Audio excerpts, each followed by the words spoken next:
Hi friends, இன்னொரு mini vlog வாங்கப்பா. ஃப்ரீயாக ரொம்ப நாளாக வீடியோ போடலன்னா எங்கள் வீட்டில் வந்து நிறைய ஃபங்க்ஷன்ஸ்லாம் இருந்துச்சு, அதனால் போட முடியல.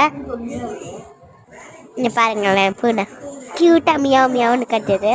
இங்கே தான் அவ்வளோ இன்றைக்கி நான் வந்து எடிட்டிங் பண்ணிக்கிட்டு இருந்தேன். என்னடா ரொம்ப பசிக்குது. உள்ள ஸ்நாக்ஸ் இருக்கு, போய் எடுத்துக்கோ. அப்படியா? எங்கே இருக்கு எங்கே இருக்கு எங்கே இருக்கு எங்கே இருக்கு? ஹை, இதா இருக்கு. என்ன இருக்குன்னு அப்புறம் எனக்கு பிடிச்ச உருளைக்கிழங்கு சிப்ஸு. ஐ, நெக்ஸ்ட் முறுக்கு. என்னடா கடலையா? அடுத்து இதனை ஆனியன் பக்கோடா. வெயிட்டா இருக்கு. இது ஒரு விதமான முறுக்கு போல. அடுத்து டார்க் ஃபேண்டசி. எவ்வளோ இதில் இப்போ எக்ஸ்ட்ரா சாக்லேட் சேர்த்துருக்காங்க. இல்லை சூப்பராக ரெண்டு விதமான குக்கி. கண்டிப்பாக உங்கள் வீட்டு பக்கத்தில் இருக்க சூப்பர் மார்க்கெட்டில் வாங்குங்க. வீட்டு பக்கத்தில் இருக்க சூப்பர் மார்க்கெட்டில் வாங்க. நம்ம என்னெல்லாம் வேணும்னு வச்சிடலாம். திங் ஐ வந்துச்சா செம்ம டேஸ்ட்டு. ஓகே.